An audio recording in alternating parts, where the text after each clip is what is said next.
अस्सलाम वालेकुम, welcome to my YouTube channel view update tech. तो कैसे हैं आप सब। आज हम मिड टर्म के बाद आज हम फाइनल टर्म का लेक्चर नंबर 19 स्टार्ट करने लगे हैं। 18 लेक्चर हमारे मिड टर्म तक होते हैं, उसके बाद जो लेक्चर होते हैं वो हमारे फाइनल्स में आते हैं। तो बिना टाइम वेस्ट की चलते हैं हम अपने लेक्चर की तरफ। लेकिन इससे पहले अगर आप मेरे चैनल पर फर्स्ट टाइम आए हैं तो इसको सब्सक्राइब लाजमी कीजिएगा। आज हम ऑब्जेक्ट ओरिएंटेड प्रोग्रामिंग का लेक्चर नंबर 19 स्टार्ट करने लगे हैं। इसमें हमने बात करनी है स्ट्रीम इंसर्शन और एक्सटेंशन ऑपरेशन आखिर हमारे पास क्या होते हैं। जैसे ये वाले ऑपरेटर्स हैं, ये आपको नज़र आ रहे होंगे, लेस देन, ग्रेटर देन, ये वाले ऑपरेटर मतलब क्या है ये। तो सबसे पहले मैं आपको एक प्रोग्रामिंग में ये चेक करवाता हूँ। फॉर एग्जांपल ये हमारे पास एक प्रोग्राम है, hash include I stream using name space. Main हमने ले लिया, आई इज इक्वल टू आई को हमने 5 के बराबर ले लिया और सी आउट किया।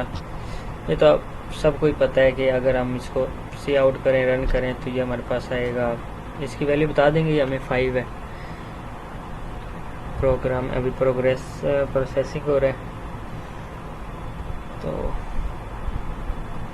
लैपटॉप बहुत ही ज़्यादा स्लो हो गया।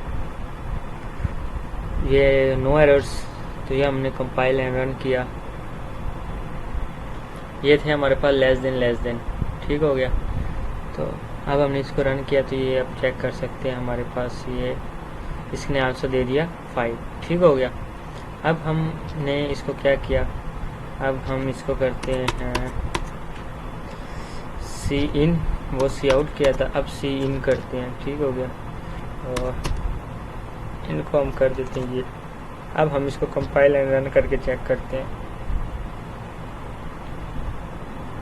No errors. अब हमने सी इन कर दिया, मतलब हम इसके अंदर कोई वैल्यू ऐड कर सकते हैं। हम फॉर एग्जाम्पल 5 लिखते हैं, इंटर क्लिक कर। तो उम्मीद करता हूँ आपको इसकी तो समझ आ गई होगी, ठीक हो गया। इंसर्शन और एक्सटेंशन, तो ये हमारे पास मतलब इसमें हमने करना है। अब हम चलते हैं नीचे, सी इन करना, सी आउट करना, यही बात मैं अभी आपको पहले ही बता दी जो इन्होंने यहाँ पे हमें बतानी थी। तो नीचे चलते हैं। आज का मतलब मेन हमारा टॉपिक क्या है कि ओवरलोडेड इंसर्शन और एक्सटेंशन हमारे पास क्या होती है। नीचे चलते हैं, overloaded stream and insertion operator. ये इन्होंने एक ऑपरेटर दिया, लेकिन मैं आपको इजी वे में खुद से करवाऊँगा। और एक दफ़ा हम लेक्चर देख लें, फिर मैं आपको कोडिंग की तरफ लेके चलता हूँ। इसका स्ट्रीम इंसर्शन ऑपरेटर ठीक हो गया, ये अभी हमने करना है। ओवरलोडेड स्ट्रीम एक्सटेंशन, इंसर्शन और एक्सटेंशन, आज का हमारा टॉपिक में इसी पर है। उसके बाद नेक्स्ट चलते हैं, नेक्स्ट लेक्चर नंबर 20। तो हमारा इसका मतलब लेक्चर नंबर 19 में सिर्फ हमने इतना बताना है। अब मैं आपको करवाता हूँ इसकी कोडिंग में हमने क्या बताना था। तो कोडिंग में पहले से करके रखता हूँ, क्योंकि टाइम इतना शॉर्टली होता है। वीडियो जैसे ही ज़्यादा बड़ी होती जाती है बच्चे देखते नहीं हैं, पहले ही हमारे पास शॉर्ट लेक्चर्स होते हैं। Hashtag include I stream using names पे अब हमने क्या ली, एक क्लास ले ली। हमने क्या बताना, इंसर्शन ऑपरेटर ओवरलोडिंग। दूसरा हमारे पास बस हमने इधर एक्सटेंशन लगा देना और वो हमारे पास एक्सटेंशन ओवरलोडेड हो जाएगा।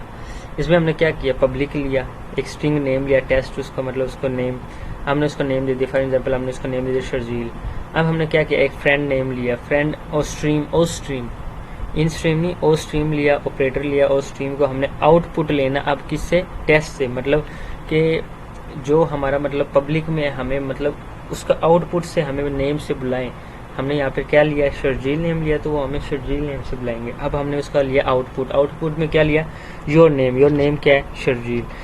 योर नेम ओ लिया और योर नेम टर्न अब T1 हमारे पास ये था। तो अब हमें ये जैसे इंसर्ट करेंगे, यानी एक होता है एक्सट्रैक्शन और एक होता है इंसर्शन। तो हमें ये नेम से बुलाएगा ओ शर्जील ये वो। तो इस तरह ये हमारे पास इंसर्शन ऑपरेटर ओवरलोडेड कहलाता है। ओवरलोडेड पहले ही हम बता देते हैं, ओवरलोडेड किसी भी चीज़ का एक चीज़ उसके ऊपर हम ओवर कर देना, कोई भी चीज़ ऐड कर देना, ये हमारे पास इंसर्शन ओवरलोडेड कहलाता है। तो आई थिंक हमारा यहाँ तक ही लेक्चर था, बट अभी आई थिंक इसके अंदर एक चीज़ रह गई है, वो भी मैं आपको बता देता हूँ। तो इंसर्शन और एक्सटेंशन में हमने यही करना था। अब जहाँ जहाँ पे मैंने कोडिंग में इंसर्शन लिखा वहाँ पे आप एक्सटेंशन और ओ स्ट्रीम इन स्ट्रीम लिखकर आप उसको कंपाइल एंड रन करके चेक कर सकते हैं। आज के लेक्चर में हमारे पास था other binary operator. Other binary operator मैं आपको लेक्चर नंबर 18 मिड टर्म में ही होता है, 18 और 17 में मैंने आपको करवाया। जो चीज़ें मैंने मतलब वहाँ पे ऐड की थी शायद आपको याद भी हो, तो ये हमारे पास थी अदर बाइनरी ऑपरेटर। ठीक हो गया, other binary operator is equal to. तो उम्मीद करता हूँ आपको लेक्चर नंबर 19 की समझ आ गई होगी। CS304